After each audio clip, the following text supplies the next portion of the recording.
काकोरी कांड और भगत सिंह भाग 1। सन 1925 में काकोरी कांड हो चुका था। चलती ट्रेन रोककर क्रांतिकारियों ने सरकारी खजाना लूटा था। इस केस की सुनवाई के दौरान भगत सिंह अपनी गिरफ्तारी की परवाह किए बिना क्रांतिकारियों के बहुत करीबी रहे। जेल में बंद क्रांतिकारियों से वे बराबर मुलाकातें करते थे तथा कोर्ट में भी उपस्थित रहते थे।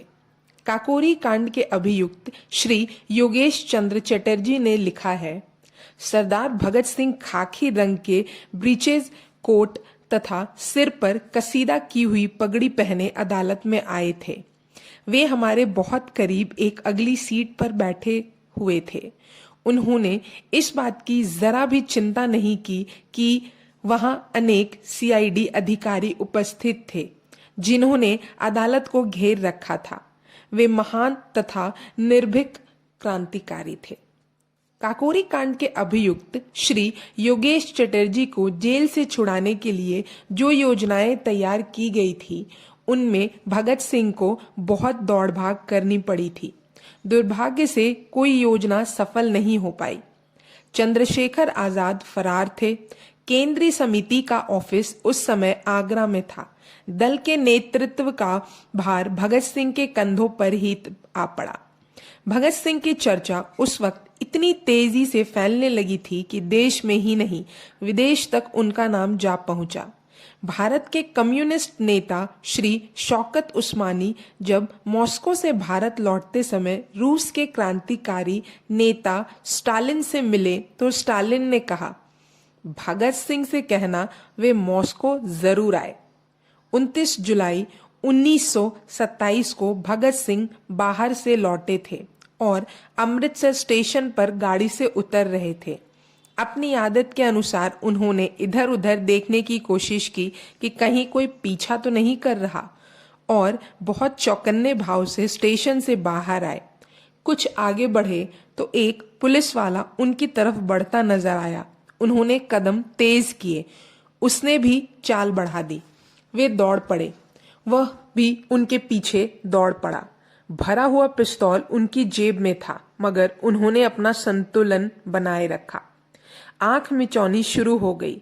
वह एक गली में घुसते, दूसरी में जा निकलते।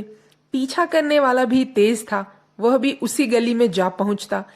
वह और आगे बढ़े जाते। यूं ही दौड़ते दौड़ते एक मकान के बोर्ड पर उनकी दृष्टि पड़ी। लिखा था, सरदार शार्दुली सिंह एडवोकेट। वह आंख बचाकर उस मकान के भीतर चले गए। एडवोकेट साहब मेज पर बैठे फाइलें देख रहे थे। भगत सिंह ने स्थिर और शांत भाव से सब बातें उन्हें कह दी और पिस्तौल उनकी मेज पर रख दिया। एडवोकेट साहब ने पिस्तौल मेज की दराज में रखा। नौकर को आदेश दिया कि भगत सिंह को नाश्ता कराए और स्वयं द्वार पर आकर टहलने लगे। कुछ देर बाद पुलिस वाले भी वहां आ पहुंचे। वकील साहब, इधर एक सिख नौजवान आया है? सिपाही ने पूछा। हाँ, आया तो था। दौड़ा दौड़ा नौजवान, कोट पैजामा पहना था। कहीं वही तो नहीं?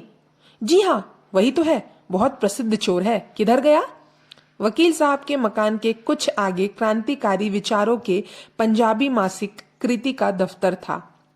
वकील साहब ने उधर संकेत करते हुए कहा, उस दफ्तर की तरफ गया है।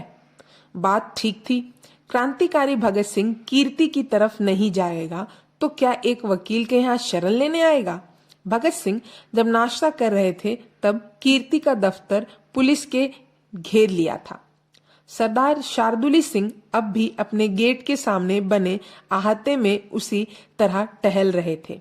उस दिन सरदार शार्दुली सिंह ने भगत सिंह को अपने घर में रखा और उनकी पहरेदारी खुद करते रहे।